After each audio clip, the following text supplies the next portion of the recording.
Hello बच्चों, तो this is your new video chapter second के लिए force and laws of motion.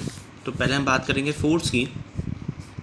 Force क्या क्या करती है? पुश करती है, किसी बॉडी को पुल कर सकती है, शेप को चेंज कर सकती है, किसी बॉडी को मोशन से रेस्ट में ला सकती है और रेस्ट से मोशन में ला सकती है, और can change the direction also, कि अगर आप स्ट्रेट जा रहे हैं तो आपको राइट या लेफ्ट में कहीं भी डायरेक्शन चेंज कर सकती है फोर्स।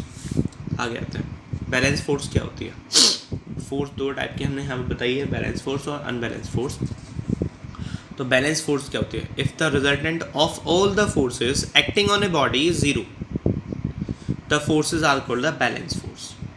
मान लो इस ऑब्जेक्ट पे दो फोर्स लग रही हैं, 5 न्यूटन 5 न्यूटन, तो नेट फोर्स कितनी आएगी? ज़ीरो आएगी। इस केस में देखिए, रिजल्टेंट का मतलब होता है जितनी भी सब फोर्स लग रही है उनका नेट जो रिजल्टेंट या नेट फोर्स जो होगी उसे कहा जाता है। इसको देखिए, 2 न्यूटन से कैंसिल आउट हो जाएगी, 5 से हो जाएगी, 15 से हो जाएगी, 10 से हो जाएगी। तो इस बॉडी पे जो फोर्सेस का रिजल्टेंट है वो कितना हो गया? ज़ीरो। ऐसी फोर्स को क्या कहते हैं? Balance force. जब बैलेंस फोर्स होती है तो बॉडी कभी मोशन में नहीं होती है। आगे चलता है, अब आता है unbalanced force. If the resultant of all the forces acting on a body is not zero, जब बॉडी पे लगने वाली सभी फोर्सेस का रिजल्टेंट ज़ीरो नहीं है तो उसे क्या कहा जाएगा? The forces are called unbalance force. Example मैं आपको दिखा देता हूँ, 2 मिनट रुकिए। इसको देखिए यहाँ पे कि इस बॉडी पे 8 न्यूटन की फोर्स लगी है लेफ्ट में और 10 न्यूटन की फोर्स लगी है राइट में, तो नेट फोर्स हो जाएगी 2 न्यूटन और बॉडी मूव करेगी इन द राइट डायरेक्शन। कितनी फोर्स से? 2 न्यूटन की फोर्स से। तो बॉडी पे अगर रिजल्टेंट फोर्स जो लग रही है ना, जो रिजल्टेंट है फोर्स इसका वो ज़ीरो नहीं है तो उसे कहते हैं अनबैलेंस फोर्स और बॉडी मोशन में आ जाती है। इसके बाद हम बात करेंगे न्यूटन्स लॉज ऑफ मोशन की। तो फर्स्ट लॉ ऑफ मोशन क्या होता है? If a body is in motion, if a body is in rest, remain in rest. If a body is in motion, remain in motion until an external force applied on the body. जब तक body के ऊपर कोई external force apply नहीं होगी तो body अगर rest में तो रेस्ट में रहेगी, मोशन में तो मोशन में रहेगी। एग्जांपल लेके देखते हैं। मान लीजिए ये एक पेन रखा हुआ है, ठीक है, और हम इस रूम को बंद करके कहीं चले गए, 50 साल हम वापस से ही नहीं आए, तो उस 50 साल के बाद जब ये रूम खुला तो ये पेन और ये कॉपी यही मिलेंगे आपको। ये ऐसा तो नहीं है ना ये मूव हो जाएंगे? कहीं नहीं होंगे ना, क्योंकि एक्सटर्नल फोर्स की रिक्वायरमेंट होती है if you wants to move the body. अब एक्सटर्नल फोर्स तो इस पर नहीं लग रही तो ये मूव भी नहीं करेगी, तो इन बातों का ध्यान रखना है। तो इसमें कहा गया है कि अगर बॉडी रेस्ट में तो रेस्ट में रहेगी, मोशन में तो मोशन में रहेगी, जब तक एक्सटर्नल फोर्स उसके ऊपर अप्लाइड ना की जाए। It is also known as the law of inertia. बेटा लॉ ऑफ इनर्शिया जो दिया था वो दिया था गैलीलियो गैलीली ने। हमेशा ध्यान रखना कि लॉ ऑफ इनर्शिया जो हमें दिया गया था वो किसने दिया था? गैलीलियो गैलीली ने दिया था। अब इनर्शिया जो है उसके बहुत सारे तरीके हैं, बहुत सारे एग्जांपल्स हैं। तो इनर्शिया 3 टाइप के होते हैं। मैंने यहाँ पे आपको लिख के नहीं दिखाया है, तो मैंने आपको यहाँ पे मैं बता देता हूँ। इनर्शिया 3 टाइप के होते हैं: inertia of rest, inertia of motion, inertia of direction.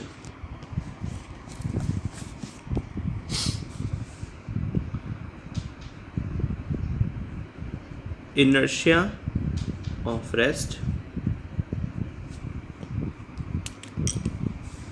Second है inertia of motion, third one है इनर्शिया ऑफ डायरेक्शन। ये बेसिकली है क्या? इनर्शिया क्या है? इनर्शिया बॉडी को उसकी ओरिजिनल पोजीशन जैसे वो है वैसे ही रखने की कोशिश करती है। और इनर्शिया हम देखते हैं मास से। जिस बॉडी का मास ज़्यादा होगा उस बॉडी का इनर्शिया भी ज़्यादा होगा। अब इनर्शिया 3 टाइप के हैं आपके पास: inertia of rest, inertia of motion, inertia of direction. कैसे? ऐसे कहते हैं mass is a measurement of inertia. Mass के बेस पर हम इनर्शिया को बताते हैं। एग्जाम्पल हम बहुत बता सकते हैं कि मान लीजिए एक पतला सा व्यक्ति खड़ा हुआ है और एक बहुत मोटा सा। अब दोनों को इक्वल फोर्स लगाते हैं, बहुत हल्की हल्की सी, तो ये पॉसिबिलिटी है कि जो हल्का व्यक्ति है वो गिर जाएगा, लेकिन जो हैवी है जिसमें वेट ज़्यादा है वो नहीं गिरेगा, क्योंकि आपने जो फोर्स दी है उस बॉडी के इनर्शिया से कम है। अगर आपको उस बॉडी को मोशन में लाना है तो उस बॉडी के इनर्शिया से आपको ज़्यादा फोर्स देनी होगी। There are some example of inertia of rest. A person is standing in a rest बस।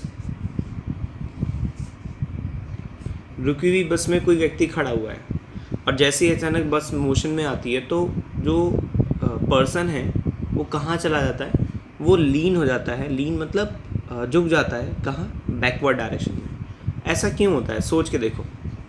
ये उसके 2 फीट हैं, ये बस का फ्लोर है, बस का फ्लोर आगे गया, मेरे फीट भी आगे चले गए, लेकिन बॉडी का अपर पार्ट अभी भी किस में रहने की ट्राई करेगा, रेस्ट में रहने की ट्राई करेगा। तो फीट तो आगे चले गए फ्लोर के साथ, लेकिन बॉडी का अपर पार्ट पीछे की तरफ आ गया, तो हमें जर्क महसूस होता है, एक झटका सा फील होता है। Pulling fruit from the branch of the tree. मान लो कि आम के पेड़ से आप आम तोड़ना चाहते हैं, आपने ब्रांच पकड़ी, उसको शेक किया, हिला दिया और वो आम टूट के नीचे गिर गया। इसका मतलब आपने ब्रांच को तो मोशन में ले आए, लेकिन जो मैंगो था, जो आम था, वो अभी भी रेस्ट में रहने का ट्राई करेगा, जिसकी वजह से उसको जर्क लगेगा और वो नीचे गिर जाएगा, झटका महसूस होगा। किस वजह से, आम के पास भी तो इनर्शिया हो रहा है, उसके मास है उसमें, तभी तो इनर्शिया है उसके पास। A coin is place upon the cardboard which place on the glass. एक ग्लास के ऊपर एक कार्डबोर्ड रखा है, उसके ऊपर कॉइन रखा है, जादू दिखाते हैं, और एक कार्डबोर्ड को हिट किया तेज़ी से, जैसे कैरम में हिट करते हैं, है ना, कैरम में हिट करते हैं ना, वैसे कार्डबोर्ड को हिट किया, हिट करके कार्डबोर्ड तो हट गया, जो ऊपर कॉइन है वो नीचे आ गया। ऐसा क्यों हुआ, क्योंकि मोशन किसको मिला, कार्डबोर्ड को। कॉइन अपनी बॉडी को एकदम से मोशन में नहीं लाएगा, इसलिए तो कार्डबोर्ड तो हट जाएगा, जो आपका कॉइन है वो नीचे गिर जाएगा। समझ आ गया। इनर्शिया ऑफ मोशन के भी आपके कुछ एग्जांपल्स हैं, जैसे पर्सन जो स्टैंडिंग था कहाँ पे, रेस्ट बस में। मान लो वो मूविंग बस में खड़ा हुआ है, अचानक बस के ब्रेक लग जाते हैं। जैसे ही बस के ब्रेक अप्लाई होते हैं तो बॉडी आगे की तरफ चली जाती है, क्योंकि जो फीट है वो फ्लोर से टच है। फ्लोर आगे मूव कर रहा था, फ्लोर रुक गया, मेरे फीट भी रुक गए। अब देखना ध्यान से, पूरी बॉडी मोशन में थी, पूरी बॉडी मोशन में थी, मेरे जो फीट हैं वो फ्लोर के साथ स्टॉप हो गए, लेकिन बॉडी अभी भी आगे की तरफ मूव करना चाहेगी, क्योंकि उसके पास कैसा मोशन है, इनर्शिया ऑफ मोशन है। तो उस इनर्शिया ऑफ मोशन की वजह से पैर वहीं रुक जाते हैं और हम आगे की तरफ झुक जाते हैं। समझ आ गया। इनर्शिया ऑफ डायरेक्शन, अगर आप सीधे जा रहे हैं, अचानक से आपको टर्न लेना पड़े राइट में, आपने राइट में टर्न लिया, बस वाले ने, जिस बस में आप बैठे हैं, तो ड्राइवर ने टर्न लिया राइट साइड में, तो आपकी जो बॉडी है वो लेफ़्ट साइड में चली जाएगी। अब इसको समझिए थोड़ा सा। मान लीजिए आप स्ट्रेट जा रहे हैं, यहाँ से बस ने ऐसे टर्न लिया, तो बॉडी, जैसे आपके फीट है, फीट फ्लोर के साथ तो चले गए बस के मोशन की तरफ या फ्लोर के साथ, बॉडी का अपर पार्ट अभी भी स्ट्रेट मोशन में रहने की ट्राई करेगा। तो अगर इस डायरेक्शन को इसके कंपैरिजन में देखा जाए तो ये तो राइट होगी, तो ये क्या हो जाएगी, लेफ़्ट। इसलिए हम कहते हैं कि बॉडी लेफ़्ट की तरफ चलेगी। मान लो कि यहाँ से ऐसे मुड़ गए, रास्ते में ऐसे मुड़ गए, तो जब हम ऐसे चले गए तो मेरे जो फीट है वो तो चले गए फ्लोर के साथ, लेकिन बॉडी का अपर पार्ट अभी भी स्ट्रेट मोशन में रहने का ट्राई करेगा due to the inertia of direction की वजह से। तो वो अपनी ओरिजिनल डायरेक्शन को फॉलो करने की कोशिश करता है, जिस वजह से मेरी बॉडी सडनली बस के साथ मोशन में इस तरह नहीं आती है, इस डायरेक्शन में नहीं आती है, और सीधे रहने की ट्राई करती है। तो पाँव तो चले जाते हैं या फीट तो चले जाते हैं कहाँ, राइट डायरेक्शन में, और मेरी जो बॉडी है वो चली जाती है लेफ़्ट डायरेक्शन में। तो हम कह सकते हैं कि ये जो डायरेक्शन है वो इस डायरेक्शन के कंपेरिजन में कहाँ पे, लेफ़्ट में है।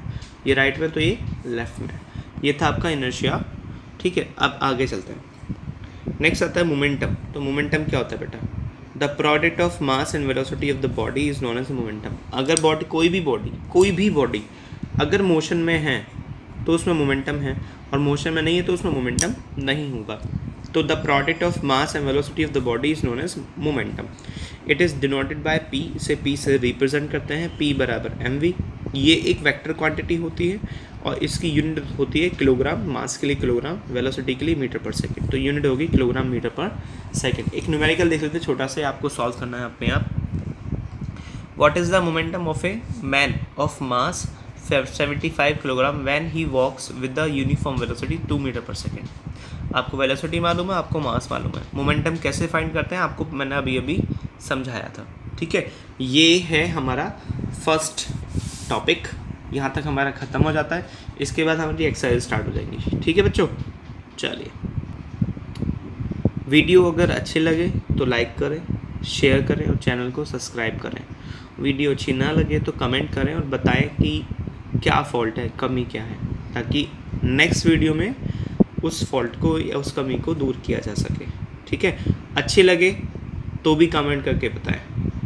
ठीक है, और या और कुछ ऐड करना है तो वो भी बताएं। Thank you so much.